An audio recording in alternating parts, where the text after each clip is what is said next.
ತಾವು ಎಲ್ಲರೂ ವೇದಿಕೆಯ ಮುಂಭಾಗದಲ್ಲಿ ಬಂದು ಕುಳಿತುಕೊಳ್ಳಬೇಕು. ನಾವೆಲ್ಲರೂ ಬಾಬಾ ಸಾಹೇಬರ ವಿಚಾರವಂತರು, ಶಿಸ್ತಿನ ಸಿಪಾಯಿಗಳು. ಈ ಒಂದು ಕಾರ್ಯಕ್ರಮ ಯಶಸ್ವಿಯಾಗಿ ನಡೆಸಿಕೊಂಡು ಹೋಗಬೇಕಂತ ಜವಾಬ್ದಾರಿ ನಮ್ಮೆಲ್ಲರ ಇಲ್ಲಿದೆ. ಅದಕ್ಕೆ ದಯವಿಟ್ಟು ಅಲ್ಲಿ ನಿಂತ ಕಾರ್ಯಕರ್ತರಲ್ಲಿ ತಮ್ಮೆಲ್ಲರಲ್ಲಿ ಮನವಿ ಇದೆ, ತಾವು ವೇದಿಕೆಯ ಮುಂಭಾಗದಲ್ಲಿ ಬಂದು ಕುಳಿತುಕೊಳ್ಳಬೇಕು.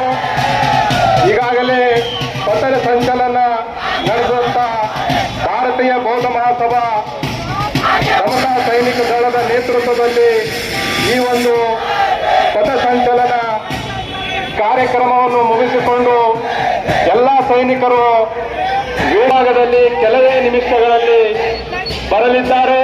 ಆದ್ದರಿಂದ ತಾವೆಲ್ಲರೂ ಈ ಒಂದು ಕಾರ್ಯಕ್ರಮವನ್ನು ಯಶಸ್ವಿ ಮಾಡಿಕೊಡ್ಬೇಕಂತ ತಮ್ಮೆಲ್ಲರಲ್ಲಿ ಕೇಳಿಕೊಳ್ಳುತ್ತೇನೆ.